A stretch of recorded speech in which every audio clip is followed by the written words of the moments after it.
ready? Yeah. Good afternoon, everyone. Today our group is going to be comparing two different systems, Class 1 and 3D system. And my name is Jason Chan. I've been studying for Bachelor of Business at UTS, majoring in financial planning, and then career aspiration to become an NCA and media. And then I'll do a basic introduction of Priceline. Priceline is a American-based online travel company. It provides hotel reservation under booking.com and go.com. And then also car rental service under the name rentalcars.com. Other than that, they also provide reservation service for hotel rooms, airline tickets, rental cars, vacation packages, and cruise trips and Priceline.com through NYP system, which is name and price. And then after that, I'll do a basic SWOT analysis of Priceline. Priceline's strength relies on the name and price system, which is a reverse auction system where actual buyers put the price down and ask the seller to match the price if available. And also another strength is growing international presence. Due to that, Priceline pushes go.com and booking.com to increase their international sales. And then weakness, even though from other acquiring go and booking.com, Priceline still relies on US domestic market a lot, which would in that economic time impact the profitability of Priceline.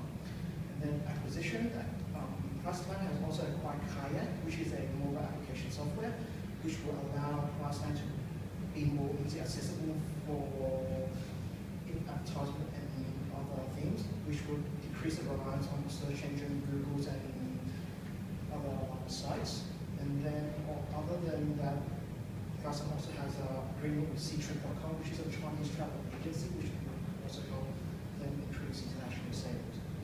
And then threats, travel industry is a very extremely competitive market. They will have to compete with other online sites, search engines, and also stores. And then other than that, the main competitors is Expedia, OpenSW, and Sabre. And then I'll pass it to Erica now, so she can continue with the evaluation. Hi, I'm Erica. I'm studying a major in finance and international business, and my dream is to establish an innovative business in the future. I'll be talking about the valuation of Priceline. Priceline is currently in its growth stage of its life cycle, and no dividends are currently paid and will not be paid in the future.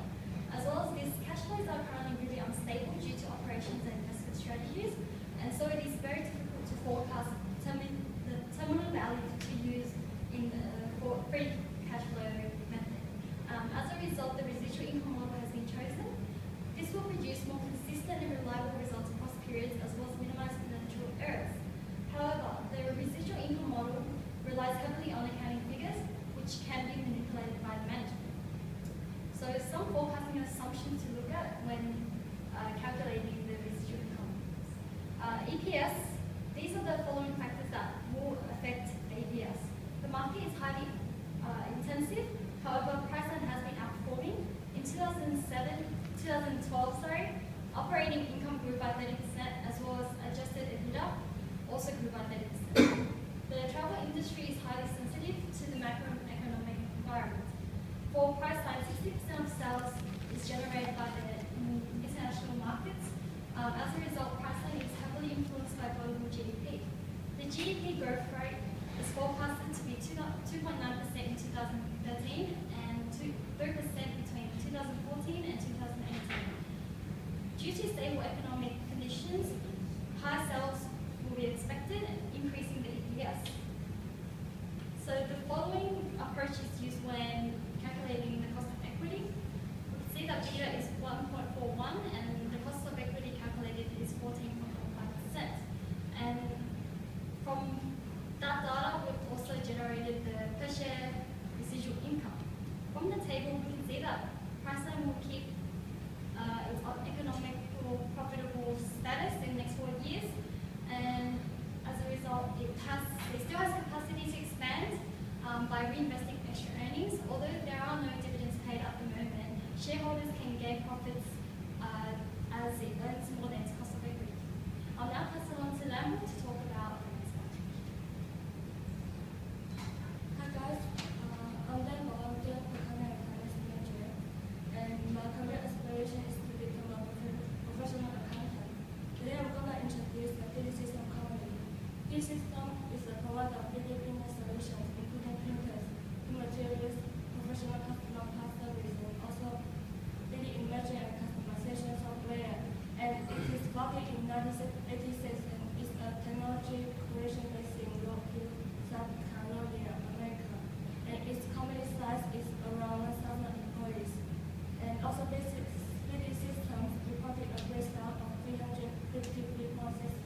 James, and my career aspiration is to start my own successful company. I'll be doing 3D systems analysis with the SWOT analysis. First of all, strengths. Strengths include the recurring sales bucket, concrete materials, and service revenues. Proven research and development departments are also being set up to produce new products to include their additive manufacturing portfolio. 3D system also reduces production line and improves the productivity rate by enabling customers to produce single items quickly and cheap rather than exporting them. Weaknesses. Weaknesses include the high production cost of 3D printers, which lead to the high price for their products. Also, a breach of intellectual property laws, so therefore 3D printers can make final objects easier to copy, distribute, and target. But the opportunities for 3D systems include ever-increasing demand in the growing markets in China and India. 3D systems can also efficiently improve their production and design process, which will impact the manufacturing of conventional printers. Also, technological advances. Cost of printers will decrease and will result in a surge in the demand in the market. Last of all, with threats. Threats include the threat of expanding too fast and becoming too diversified within the industry. This can pose risk as some companies that have been acquired may produce downstream products or fail to be integrated efficiently. Lastly, new innovative products which are introduced by companies, let's say by status A or X1, can affect 3D systems, and also the technique of mass manufacturing, which might not go away. I will now present to you our next presenter, Jackson. Hey, my name is Jason Wu. I'm doing Bachelor of Business major in Accounting and Finance. My career aspiration is to become a CEO and start my own business. For the evaluation part of free system, we prefer to use residual income, not free cash flow. The reason why we use residual income, because in the financial statement we see a lot of investment into the operation, expansion, and research and development, so will be less cash inflow to the company. We also see no dividend payment in the company, and in the residual income model, investment will be treated as asset rather than loss. And it focuses on the profit driver, calculate probability of the investment and the growth of investment, and it recognize the value and match the value loss. But in the free cash flow model, it only focuses on free cash flow. It doesn't recognize the value generated from the investment, so it calculates opposite to the residual income model. So in terms of our specific data, we use the CAP table to calculate our figures for the residual income model. Web table to calculate our figures for free cash flow model. For CAP model, what we got in the cost average is 12.09%. We got 11.86% for web for this cost of capital.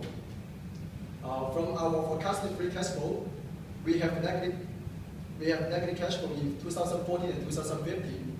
But in the residual income model, we calculate the book value for each year by using a formula, book value in the current year equal to book value of previous year plus net income in current year minus dividend. We also calculate the per share residual income model, percent residual income, sorry. Both the beginning book income, book value of the company and the per share of residual income are growing. So we reckon the residual income model will be more accurate and applicable to 3D system. The only one big what I would say is it's heavy reliance on accounting data, which could be subject to management manipulation. Yeah, I'll bring it back to Lempo for the final part. Yes, so in conclusion, we decided to invest in the 3D system company because the forecasted earnings for 3D system is more stable than the past earnings. And also the 3D system is approaching the end of this growth stage, but the past is still in its early growth stage. I would think the mature stage company is a better option to invest. And also the past intention is very competitive, so its future has more uncertainties. We also make this combination between 3D system and the past life. Because the beta and the cost of equity of 3D system is lower than the past life, so the risk of investing in 3D system is lower than the past life only. So that's why we decided to invest in 3D system. Yeah, that's all. That's nice.